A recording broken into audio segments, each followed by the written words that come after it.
বন্ধুরা, সৌমাবস creation YouTube চ্যানেলের পক্ষ থেকে তোমাদের একটা নতুন সম্পূর্ণ এক্সক্লুসিভ ভিডিওতে প্রত্যেককে ওয়েলকাম।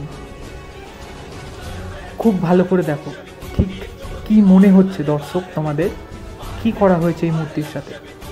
একদমই তাই, তোমরা যেটা আন্দাজ করছো ঠিক সেটাই বোঝানো হয়েছে এই মূর্তি দ্বারা। এক অদ্ভুত থিমের ওপর ভিত্তি করে প্রতিমা তৈরি হয়েছে কাঁদির ঝেমো ইন্দ্রতলায়। বর্তমান যুগের সমাজ ব্যবস্থাকে সম্পূর্ণভাবে অদ্ভুতভাবে তুলে ধরা হয়েছে। এখানে দেখো কি দেখানো হয়েছে। বর্তমান যুগে, বর্তমান পরিস্থিতিতে এই শিক্ষিত অথচ বেকার যুবকদের অসহায়তা দেখে দেবী সরস্বতীর চোখে জল। নেতাজি, যিনি প্রার্থনা করছেন মহামায়াকে যে তিনি যেন এসে এই পাপের সমাজকে আবার পাপ মুক্ত করে তোলেন। এবং এখানে দেবী দুর্গাকে মহিষাসুর মর্দিনী হিসেবে নয়, দেখানো হয়েছে ভারত মাতা হিসেবে।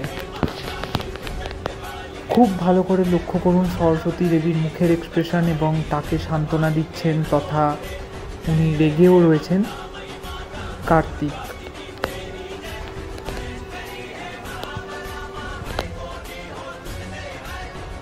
গণেশ দেবও যথেষ্ট রেগে রয়েছেন, কিন্তু কার ওপর?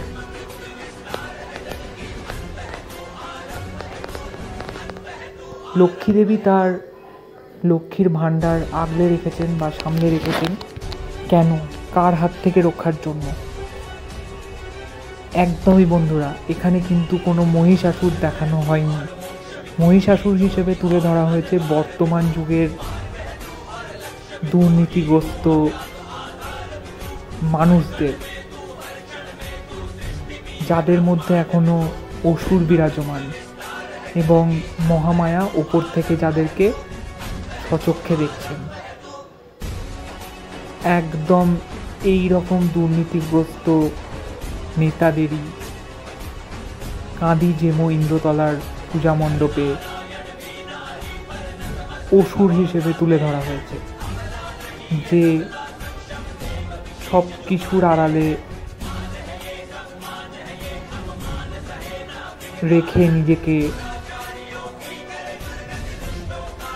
একজন ভদ্র মানুষের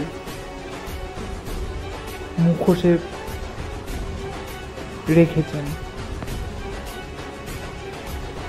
অসাধারণ মূর্তির কনসেপ্ট ছিল।